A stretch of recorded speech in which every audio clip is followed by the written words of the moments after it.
So I'm having a blast and I'm really getting after it too. And, lo and behold, a couple hours later, a fight breaks out with my older cousins and it spills into the street. And it's a pretty good brawl. And the cops show up, and one of the cops go to arrest my cousin, and I allegedly go over in an effort to help him out, and I blast the cop, punch him right in the nose, break his nose. I get arrested. I wake up Thanksgiving morning, arrested for first-degree assault of a police officer, facing a big trouble.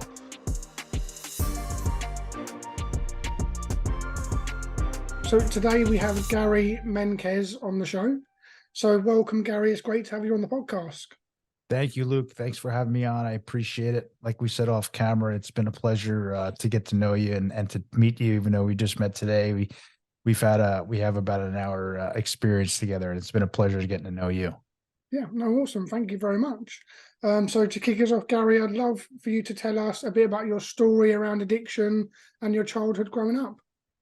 Yeah, so I grew up Long Island, New York. I grew up in I think a pretty normal sort of blue collar area. Funny, my town is like a melting pot of wealth and non-wealth. Like I grew up in an area which was sort of the rougher area of town, and a lot of blue collar families. But if I went a few blocks up and hopped over a few fences, I'd be in a place called Sands Point, and it was one of the wealthiest places in the country. And we all went to school together, so it was kind of like this, like I said, this kind of funny place to grow up, but a wonderful place. And I think I grew up kind of normal kid.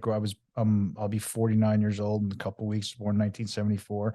An amazing neighborhood. Everyone knew each other. I had the same group of buddies today that I did then. We all walked out of our houses. We jumped on our bicycles. We went to the park. We had this big, huge park, which I lived right down the street from. I was like the first kid at this park every day. Played a lot of sports. And, it was typical, I guess, of the 80s, early 80s kid growing up. Like I said, we're on our bicycles all day. We're on each other's blocks. We're playing sports. And when it got dark out, we kind of went home, and we went home for dinner or whatever. And we did it all again. We rode our bicycles to school, rode our bicycles home. It was really, it's a lot different today, but it was really a wonderful place to grow up. And I say that with a little bit of chuckle. Like I said, my area was a little bit rougher than most. And, like my wife was, I don't think, even allowed down to my neighborhood when she was, I didn't know her when we were that young, but she wasn't even like allowed down there. But it was an amazing place to grow up. Like I said, there was a lot of rough characters older than us, though. A lot of stuff going on. There was a lot of kind of, I don't know, it's just a lot of shady characters, but they all kind of knew us. It was a tight grip Newton neighborhood. And so I grew up there, and, I think I started drinking kind of normally, fourth grade or so, going into my friend's mom's liquor cabinet and taking a couple of shots of stuff and going home and smelling like booze and making up a story and thought it was awful. And then, you get a little older, maybe fifth, sixth grade, and, people start going out on the weekends. And so we started going out and, asking people to buy us beer. And I do chalk that up as normal, normal kid stuff, right? And you're drinking beers on the weekend, and, maybe, I have a 10 and an 8-year-old. Maybe started, not maybe, we definitely started a little too early for sure. But we did. And, but again, it's because all like the older kids in the neighborhood, they were already doing it, and they're, helping us do it, and they were buying us the booze and stuff. So, kind of normal, and get a little older, and, the weekends start becoming a little worse and worse and worse as the older I get. And so, I always bring up this one big episode early on in my life. I always played sports. This year, I was 16 years old. I was a junior in high school. I was the captain of my baseball team. And it was the night before Thanksgiving, which is a huge night, a big night in my town. I think it's a big night in a lot of towns here. And so I was with my 3 older cousins who, wonderful guys, rough guys, but awesome guys. Still talk to them every single day. I was with them all day, and they were talking about going to the bar that night and how it's such a big night. The bar's called Finn McCool's in Port Washington. It's kind of a famous bar in town. And so they were talking all day about going out, and the whole town's going to be there. And I just had it in my head, I was like, I'm gonna sneak into this bar tonight. I was 16, so I wasn't I wasn't in too many bars at this point. So, fast forward, we're kind of drinking beers all day. We're like in the batting cages, and comes night, and I go to the bar and I sneak in, and I kind of know the whole place and everyone in the bar. Like, look at Gary, look at him. I probably weighed, I don't know. I was a skinny guy. I was, I don't know, maybe 160 pounds, a small guy. I was definitely by far the smallest in the place, and I was definitely by far the youngest in the place. But like I said, I knew all the older guys, and it felt like a little bit of a king. They all loved that this little guy was in the bar with them, and so I'm having a blast, and I'm really getting after it too. And lo and behold, a couple hours later, a fight breaks out with my older cousins, and it spills into the street, and it's a pretty good brawl. And the cops show up, and one of the cops go to arrest my cousin, and I allegedly go over in an effort to help him out, and I blast the cop, punch him right in the nose, break his nose. I get arrested. I wake up Thanksgiving morning, arrested for first degree assault of a police officer, and facing big trouble. And I've told the story so many times. This event changed the trajectory of my life. It changed me. People started looking at me different. In a weird way, I was respected by some of these older rough guys. We talked earlier on the other show about certain moments in our life. So and I'll never forget this. Like I said, I was 16. I'm in this bullpen, like probably 20, 30 guys, in the Nassau County lockup. And one of the guys like, "Hey, what are you in here for? You got a DWI?" I'm like, "No, no." I'm like, "What are you in here for?" And I was like, "I assaulted a police officer." They're like, "Oh, all right, man, this guy's crazy. Yeah, boy's crazy." Like they like were like cool. And I'm walking out the next morning to get in front of the judge, and it's Thanksgiving morning. It's a big holiday here, and I'm going walking out, and this prison guard looks at me and he says, "How old are you?" I said, "I'm 16." And he looked at me right in my eye, and he goes, nice fucking life, twice. And he jolted me, and I was like, "This is serious shit." Like, the hangover or whatever, the booze is wearing off at this point, and I'm not as drunk, and I'm like, I'm in a whole heap of trouble here, man. Like, this is bad. So I like I said, I'm in trouble. I'm in trouble for a long time. And I fought. I got an attorney, and kind of, went through the rigmarole of court. I was missing baseball games because I had court dates. And it was the first time I had ever been in trouble. And after about 3 years, they said, as long as you stay out of trouble, we can seal this case. It's your first time. You're 16 years old. You're going to go be on probation. I was on probation for 5 years. All I had to do was not go to. I wasn't allowed in any bars until I was 21. All I do is stay out of trouble. And the last thing I do was go to a bar. And I remember the day the court case was over, I was probably like 19, because it was a while. Maybe I was 18. I was in court for a couple of years. And the day that the court case was over, I went right to the bar. And I had been drinking the whole time, in between. Don't get me wrong. I just been trying to stay out of trouble. And I did. I stayed out of trouble. But the one place I'm not supposed to be is a bar, still underage. And that's just what I did. I just went there. And that's kind of how I drank. Like, there's a part in the book where people didn't cunning, baffling, and powerful, right? It's been told, and I was that jaywalker in the big book, where people just didn't understand. People close to me just didn't understand, why do you keep doing this? Like, why do you keep doing this stuff? And I was young. I was a young kid. So anyway, fast forward a little bit. I'm working in a bar. I'm a bartender. I'm going to be a career bartender at this point. I'm probably 22, 23. I have this beautiful idea. I'm gonna bartend in New York in the summers. I'm gonna go down to Key West, Florida. I'm gonna bartend in the winters. I'm gonna be this, amazing alcoholic, if you will, professional alcoholic, professional bartender. And I was a smart kid early on, Luke. When I was in elementary school, I was one of the smartest, and I barely graduated high school by the time I got there, because I didn't do anything, and I had a big chip on my shoulder. Um, I think I mentioned the other show, I had an active dad when I was young. He was very active. There was always some rough, tumble people in and out of my house. And, I saw things that, normal 8, 9, 10-year-old kids aren't supposed to see. And, there'd be cut straws, like where I go get my spoon for my cereal, and there's bags of weed hidden all over the place. And, guys doing coke, and it was just it was a bad place. It was a bad spot, and I started developing this chip on my shoulder. I feel like, and not I feel like I this is what I started developing this chip on my shoulder, and as I got older, I started acting out a little more. And I remember there was a big thing in the '80s again called the war on drugs. Say no to drugs, and Yeah. they were talking about it at school. And I remember I came home from school one day, like I was always afraid people were going to find out what's going on inside the house, or if they knew my dad and what's going to happen. Do they know him? Do they know what he's up to? And uh, What did you think would happen if they did know? I would be so shameful, because I felt like, yeah, I felt like everyone had kind of a normal, upbringing, right? And on the surface, on the outside, so did I, but it's not true what's happening, in here, and or the people that are coming into my house is not normal. And I started developing this chip on my shoulder, and I think it led to, the episode when I'm 16. Um, but I could fast forward a little bit more too, as so I'm bartending, and a guy comes in the bar and he says, "What are you doing here?" He's like, "You're wasting your time bartending." He's like, "You could be a salesman." He's like, "You should come to work for me. I work on Wall Street. I own a Wall Street firm." I said, "All right, tell me what, that sounds good. I'm struggling here. I'd like to make some money.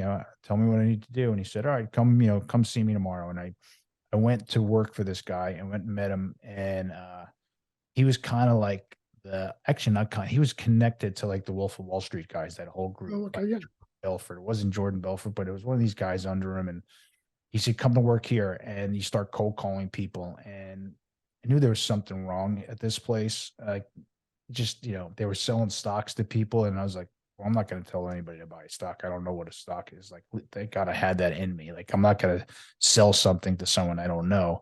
But what happened was I took the test. I took my Series 7 here, and I took the Series 63, and I passed them, and I got licensed.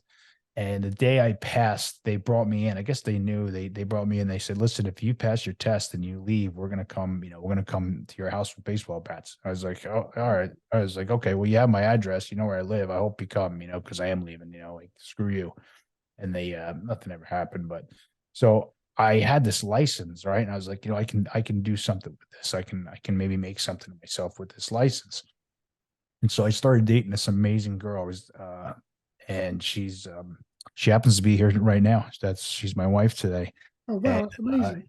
yeah, yeah, it's beautiful. But she had her older brother worked at a real Wall Street firm, not a stockbroker. He was a trader, and he worked at one of the big banks. Solomon Smith Barney was the name of it. And he got my foot in the door. He got me interviewed there, and I interviewed for a while, and I got my foot in the door. And this is my first real job. Now, I mentioned I was a pretty smart kid when I was younger, but I didn't even barely graduated high school. I didn't apply to one college out of high school. I played 1 year of junior college baseball. I was a pretty good baseball player when I was younger, but I never applied to one college. So I walk into this place, I get this job. I have no college degree. I'm surrounded by Ivy Leaguers. I'm surrounded by kids just coming out of Ivy League school. And this is where I think that chip on my shoulder, I'd venture to say, could be a positive for me, because especially in the competitive landscape. So, I didn't even know how to answer an email, Luke. Like, there's emails coming to me, and I was sending everything back in caps. Like, I was a different breed, than the people in this firm are used to. Yeah. So I start there, and now, so the office is downtown New York. I start there February 2001, and we all know what happens there in September of 2001. I think I looked it up, about a half a mile north of the World Trade Center. I think it was 8 blocks away, and I'm outside smoking a butt that morning, and I go back inside, and as I'm going back inside, I just missed the first plane hits, and chaos erupts. They evacuate our building. They tell us we're under attack. We need to go home to our families, and that was we can do a whole episode on that morning for sure. And so you get out of there September 11th. After that, it was just mayhem. I feel like I was in either memorials or churches for the next, I feel like, a whole year. Like, it was just nonstop, and it was really something. It's the first time that, I always thought I wanted to have a family.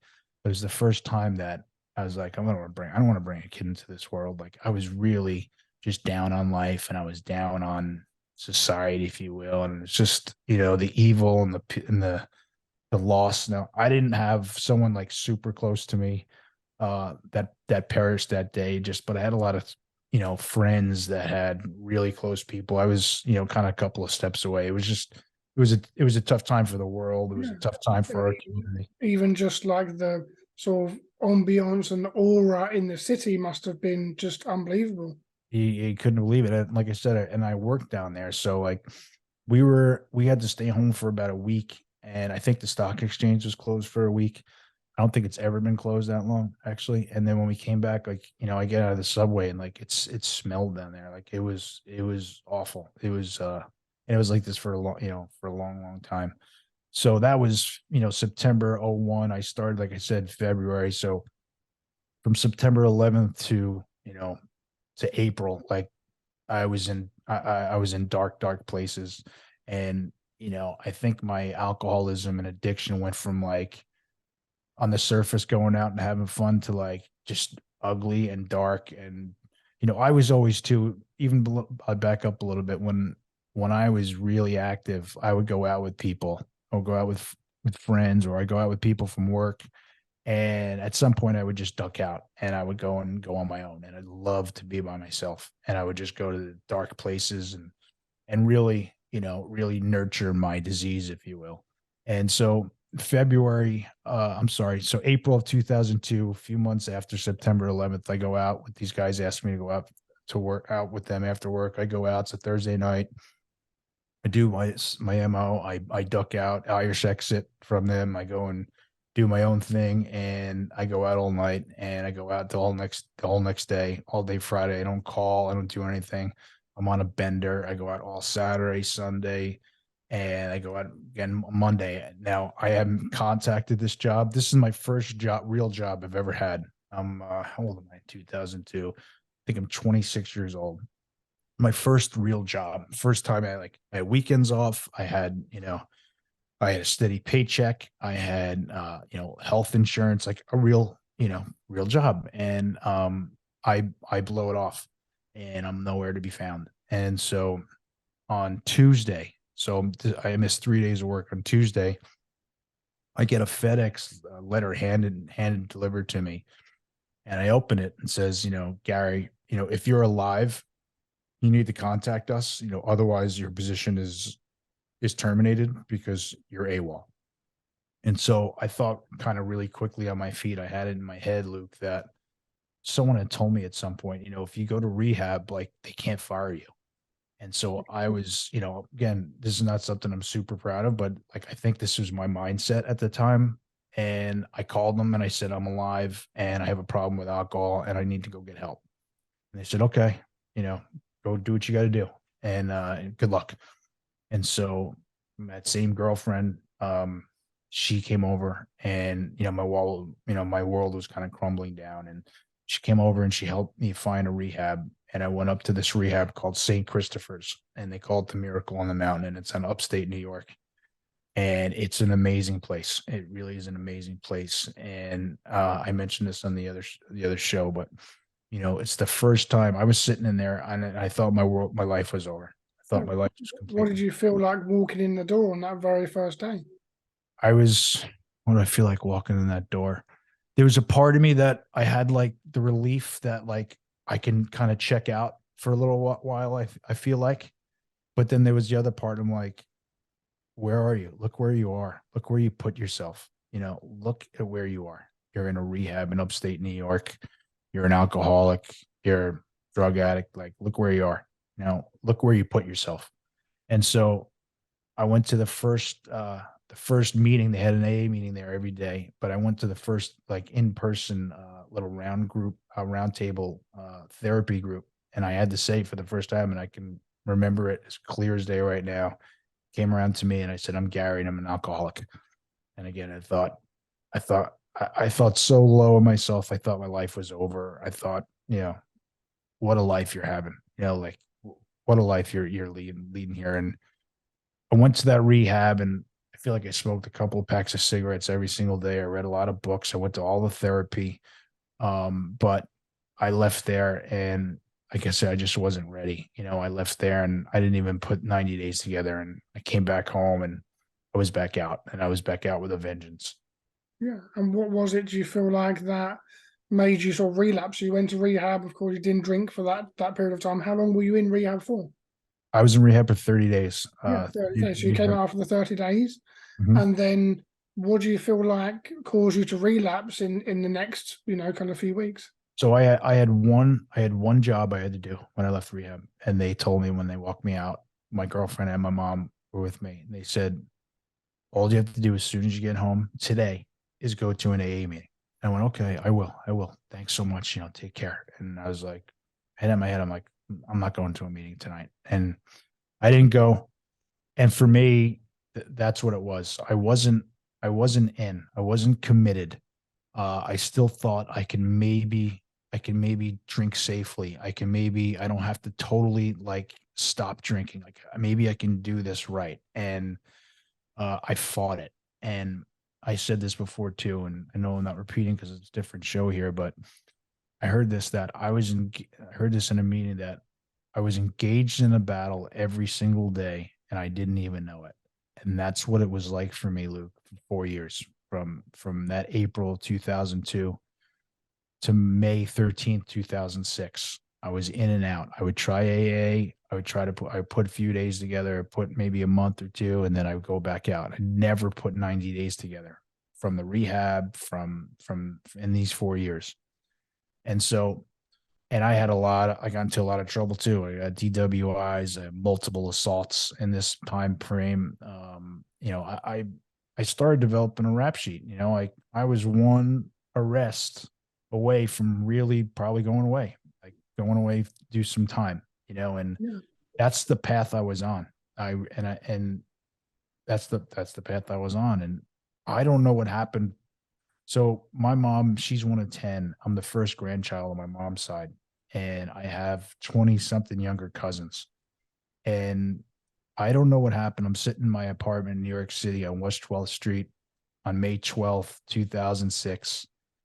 And something overcame me, like, and my younger cousins, they looked up to me like, oh, he works in New York City. He's an athlete, I have a good person. I love them. I love these guys, and something came over me thinking like, what are these guys thinking of you? Like, is this like the role model you're supposed to be for them? Not that I'm supposed to be some like huge role model, but a little bit. Like, is this what you're supposed to like? Is this what they're supposed to see? Like, is this what you want them to see?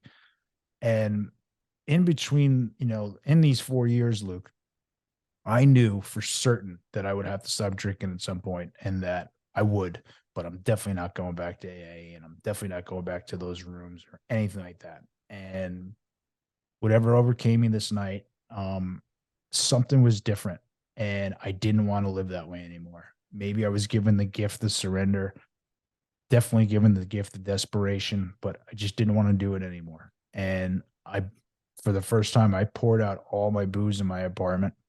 I threw out my weed, and the next day, I was on the phone with AA Intergroup in New York trying to find a meeting, and I went to a meeting in New York City on May 13th, 2006, and I haven't had a drink since or Yeah. drugs since.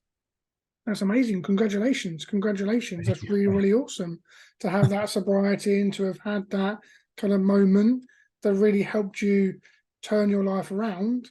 And I just wondered, Gary, what advice would you give to that version of yourself that was still stuck in the madness in those 4 years? If you could go back, shake him, like tell him something, what would you advise him? What would you tell him? I would shake him. I would maybe give him a bit of a beating because he deserved it. He deserved to get his ass kicked, for real, even though I was kind of getting my ass kicked every single day in a way. But I would tell him, dude, you don't have to live this way anymore. Everything you're doing is wrong, and it's okay. This is all you know right now. There's so much more to life, and there's so much more that you don't know. When we're in it, or I'm speaking for myself, when I'm in it, you have this just, it's all I knew. It was my identity. It's who I was. It's everything I saw. It's even the people I looked up to. They were all drinkers. My uncles, I mentioned, my mom's one of 10. She has 7 brothers, and they're my heroes, and I love them. They're my heroes to this day. and I love every single one of them. But drinking's a big part of the side of the family. And, I was just kind of always thought I'd be drinking a beer at the very least or more, and there was a point, there was a time too early that I loved it. Like I loved the party and I loved that camaraderie and I just like kind of loved it. And I loved it abnormally, and even my buddies, like we have a lot of kind of war stories, but I was like a couple of notches different and a couple of notches worse. And that was on my best days, and as I got a little older and got a little darker, it wasn't fun anymore, and they couldn't be around me. But that's what I would tell my younger self is, and I heard this too, and it was so powerful. I was in a meeting and the guy was saying to himself, what he would say to, his 17-year-old walking down the steps here. And what I would say to my, 18-year-old is, my Gary at 18 years old is, bud, listen, I know you think this is it, but there's another way, and everything that you think is wrong. And I'm not trying to be combative because I was as stubborn as could be. And, Luke, I was the type of guy, if you told me like, oh no, turn left, I was just so stubborn. I'm turning right. You told me it's black, I would argue to its day that it's white, just because, I didn't like anyone telling me to do anything. And it's I laugh, and that's still there to this day in a way. It may be a little tapered down, or if he comes out, I'll say sorry afterwards, or I'll get laughed at. Like my wife would be like, "Oh, wow, that's Yeah, about as stubborn as you can get." So yeah, you're that's not what alone on that one, Gary. You're not alone on that one. That resonates with me. That's why I was chuckling. If you I tell me just to turn left, go right. yeah, Yeah, that's definitely something that shows up for me too, 100%. sure. Yeah. No, that's what I would tell him though. And I'd also say too, things changed for me. Like I can't really put a finger on what happened in my apartment that night. Yeah, I really can't. I have to think that, a higher power entered into my life for sure. Because all in the past, when I was going to these meetings, I would sit in the back, would show up maybe a couple minutes late, and maybe I'd leave a couple minutes early and say, all right, I went to a meeting. See, I went to a meeting. Okay. And, if a stranger came up and said, hey, man, like, give me a call, like every instinct in my body is, is pushing that back. Some strange guy's giving me his phone number. He wants to call me. Like, yeah, no, you got the wrong guy. And what happened to me was I was overcome with like, okay, listen, everything that you've been trying to do here, Gary, like it's not working. Maybe it's time to take some of those suggestions. If some stranger comes that has been sober for a while and he says, give him a call, like give him a call, And so I started, I started doing things a little bit differently. And I was in a meeting in Montauk, which is at the east end of Long Island. And I used to spend every summer in Montauk, and I bartended out there. I worked on the docks. Like I ramped up my party, and I ramped up my disease out here. From like I was known out there too. Like I was kind of like I knew everyone out there. I was like, from Memorial Day to Labor Day, it was like pedal to the metal every single day and every single night. And I worked there, and I went to a meeting. I went out there sober. Um, so this same year, 2006, right? And probably around the same time, probably around June. It was around a little before 4th of July, I believe. And for some reason, I went back out there again for the weekend. And I'm walking around town during the day, middle of the day, and people are yelling at me inside the bars to get in there and let's go. And I'm like, I'm not going to make it. Like, I'm just not going to make it again. And, again, I'm sober. Let's see, May, June. I'm sober maybe a month, maybe 6 weeks, something like that. And I was like, I'm not going to make it. I don't know why I came here. I'm just not going to make it. And for the first time, I went to a meeting that night in Montauk. And, I went into this meeting. I feel like, it was a huge meeting. I have this in my head. I don't think it was that big, but there was definitely probably 100 people there. And this guy spoke. And when he was done speaking, I stood up in front of everybody. I was like, I'm not going to make it. I was like, I need your help. Like, and I need you. I need you to help me. And like, all right, calm down. Come see us after the meeting. And I did. I saw him after the meeting and talk about being stubborn. Like, I remember him, he had a group of guys with him. And I was kind of in, I don't know if I was in tears, but I was just like, I didn't want to do it again because I tried so many, I was in and out. I'm like, I'm going to fail at this again, and I was telling him how the day was. And I'm like, I'm not going to make it, man. Like, I shouldn't have came out here. And he said to me, he goes, don't worry. He goes, calm down. He goes, I'll get you to not drink. And like, I said, what'd you say? He goes, no, it's all right. I'll get you to not drink. And I got pissed. I got mad at this guy. I'm like, do you know who you're talking to? What do you mean you'll get me to not drink? You have no idea who you're talking to. Like, I really almost got in his face. Like, and I was mad. And he's like, it's all right. Just all you have to do is one thing. He's like, don't drink tonight. And if you are going to drink, you need to call me. He goes, but don't drink tonight. And you have to just call me tomorrow. And so I was like, fine, and I got to tell you, it was a really rough night because I was in a house with buddies and they were really getting after it. And this is a place where like I always lead the charge, and I was sitting in my room. I don't, again, like, what are you doing? Like, why are you here? And I made it through that night. I don't think I slept. I made it through the night, and I called him next morning, and he's just like, man, we were all praying that you were going to call me. Like, thank God, come over my house. And I went and drove over to his house, and that guy became my sponsor. And he got me sober. He was right. Go figure. He was right. Yeah, that's amazing. That's amazing. And that you just ran into him in that meeting, and those kind of higher power moments, right? When those dots just connect and align, and Mhm. suddenly someone shows up in your life who can be a guide for you. That's just, it almost feels like a coincidence, like a higher power moment where they're just guided into your life. Yeah. Yeah. And you don't know it, you only realize that when you step back. For me, I'll speak for myself, years later, I didn't realize it then. There's so much I didn't I've been given the gift of like, I know nothing. Like, I have an open mind today, and that's not how I used to be. But yeah, you have those moments, and you just, you don't know their moments when they're happening. But you zoom out and you realize, wow, that was something. And it's funny, I reconnected with, so he was my sponsor for a while, and I reconnected with him just last week because I've Oh, been doing awesome. podcasts and I've been telling him this part of the story. And so I sent it to him. I was like, listen to, don't listen to the whole thing, the story, but listen to, the minute 18:30, and I'm talking about you. And so I'm gonna go meet up with him again. And yeah, it's definitely one of those moments, and Yeah. it's And amazing. what are some of the things you learned from him in those kind of early days? What are some of the things he taught you? Well, I at the beginning there were some rules. He had some rules, like I had to call him every single day. I had to go to a meeting every single day, and that's it's funny. New York City, for all that it has to offer and all that it is, what by far what I love about New York City the most is all the meetings. There's a meeting 24/7. You can go to a meeting anytime on the hour in that city. And that's all I did was I get my pamphlet for a couple of years is I went to work. After work, I went to a meeting, called him, and I started going through the steps with him. And that's the first time, Luke, that I really, well, it's the first time I wrote anything down on paper, but it's the first time I started writing stuff down about me and about things that I saw and things that happened to me.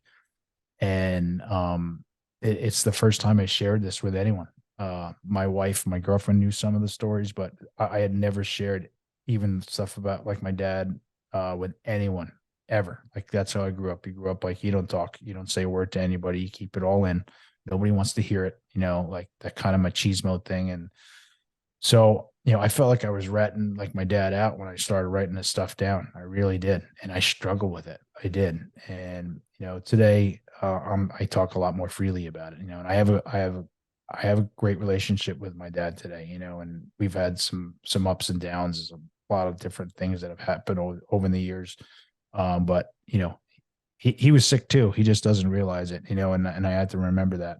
And so, yeah, so it was the first time I wrote this stuff down. Yeah. And how did you find that? You've like started the steps. How did you find going through the steps and just that process in general?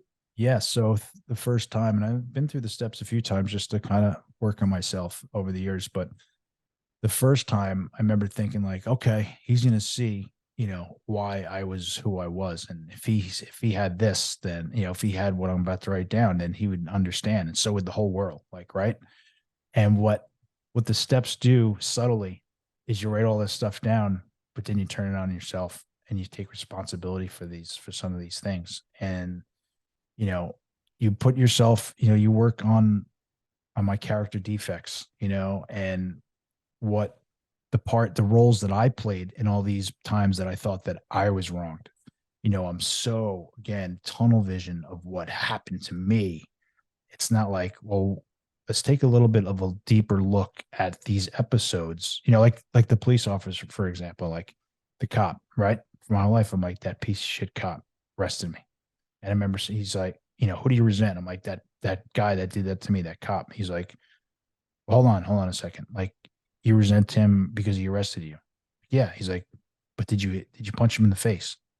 Yeah, but he deserved it. Like, yeah, but well, hold on a second. Think about what you just said. And I'm like, and you don't want to, like, again, you can relate. He said, Yeah, yeah, yeah, super definitely. stubborn guy that doesn't want to admit stuff without even knowing I don't want to admit it. Like, it's just ingrained in my head. Like, yeah, but Yeah, still, he did that to me. It's like, hold yeah. on, look at yourself. Yeah, and I think when you go through challenging times from my experience in childhood, when things happen in my life, like my mum dying and different Mm, things that happen, it feels like for me, it was like life happens to me, right? It's everything's happened to me. It just put me in that victim frame. Everyone's almost putting this drugs down my throat and making me do it. I'm losing my company. Oh, the world is a horrible place. I lost my company. It's kind of happening to you. And like you said, for you with the 12 steps, it was like really flip that script and was actually, take some fucking responsibility. What is your part that you played in this? What was your decision? What did you choose to do? You swung your fist and hit the police officer in the face. That was your choice. It wasn't magic. It wasn't that the police officer was a complete dick. Maybe he was, but you're still the one who swung the punch. And right. what I'm hearing is it really made you take responsibility for your actions and really own it. Yeah, it did. And that's one episode, yeah, one resentment that I had. I had tons, like just tons. And you start looking at them and you start looking at my part in all of them. And I did play a role in so many things. And it just nothing I ever could have, I never even thought to do that, to even look at my, my side of the street, as we say, Yeah, right? And now, you know, I'm human and I'll have my bad days, but I do live as, make sure my side of the street is clean. And sometimes it's not. And when it's not, you got to go have those difficult conversations and make amends to people. And, yeah, that's what I did. And that's what I've done. And, that's what I hope to, live that way today, make and living amends too, as well as what we spoke about earlier in our yeah. other show. Yeah, no, exactly. And that was one of the big things you got from the 12 steps was taking that responsibility, writing down, like a fearless and more like a fearless inventory of yourself. I Mm. mean, what are some of the other things you worked on or some of the other times or steps that really stuck out to you along the way? So I think in a big giant nutshell, and I say this often, is I came into sobriety, or I came into the rooms, for me, I was an adult in stature and physicality, but inside I was a scared little shitless boy. And I had no integrity. I had no what's the other words? I didn't have responsibility. I was a finger pointer versus, okay, let's look at myself. I was, like you had said, playing the victim. I had this chip in my shoulder because I was a victim my whole life. And truthfully, that's bullshit. It's total bullshit. You said, life happened to me. I've heard, some of these gurus say, life's not happening to us, it's happening for us. Yeah, And I believe that today, and again, that's not how I lived. That wasn't my mindset, growing up at all. That's fairly new concept for me. So, what has it given me? It's given me integrity. It's given me responsibility. It's given me, I get phone calls today with real life problems from friends or family, and before I was the last person, I wasn't even thought of to call me for real life stuff or for advice or for help, and today I might be the first phone call for a lot of people for that, for the real stuff, and what a gift that is. And I was given that here too. And I'll say this as well, and I've heard these in the rooms, and again, I've gotten, it was AA that got me sober. And I'm not saying that's the only way. Anyone, whatever way you have to do it, do it. For me, it was AA. And, I've heard I could put property of my sobriety or property of AA and on everything that I kind of have or own, like this computer. Like I wouldn't own it if I wasn't sober. And so, or this everything, my truck, like I wouldn't own it if I wasn't sober, but to take a little deeper step into that is when I had 10 years of sobriety, my wife gave me she gives me a sobriety card, an anniversary card every year. And this year on my 10th anniversary, she said, Gary, we're so proud of you. Love you so much. Just think of how much you've accomplished. And just think, if you didn't get sober, Lily, your two kids wouldn't be here today. They're 10 and 8 now. And, that's true. Like if I was still out there, my kids wouldn't even exist. And it's gut wrenching, and it's my truth. My ego wants to kind of take it back a little bit, but I can't. It's a truth for me. And, it's a Yeah. beautiful thing too. Yeah, and I think it's amazing. It's amazing, like you say, to get past the 10-year mark and to be sober. I mean, what's one of the most challenging things you find about being sober? Early on, and I think it's important to talk about the early stages. It was tough. The early on was hard. Like I feel like I checked out like from my friends for probably a year or so. I feel like I don't know, but and I feel like there's this block of time where like I missed I didn't know them, or I missed out. And but I was just focused on not drinking, and that's all I wanted to do. Is I didn't want to live that way anymore and just not drink. And if that meant like I'm gonna have to start over and I'm gonna have to have new friends or whatever it be, like okay, whatever it may be. Like I thought my life was over, but little did I know it was just beginning.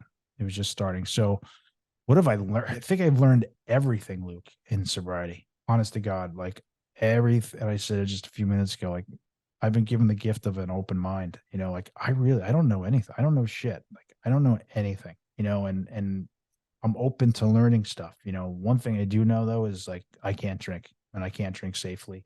And anyone near me, I can't drink. You don't want to be around me.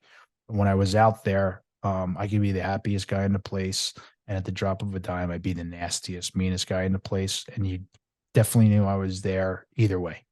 And that's just how I was. And today, I don't live that way. I have an amazing life. The obsession to drink alcohol has been lifted from me. And again, which is, if you knew me 17 plus years ago, that was a complete impossibility. And just to say those words too, 17 plus years, it really is amazing. And it was given to me. The gift of sobriety was given to me, but my whole life it's a complete 180 from where I was, the path I was on. I'm on a completely different path. And you had mentioned it earlier, like like I said, I'm going to be 49 in a couple of weeks. Like I have more goals and aspirations now than I ever have, and I want to just keep going. And this is why I'm doing my podcast, as you know, and I want to help people too. I want to help people realize that they don't have to live that way anymore. That they're not alone, and that they can change their life.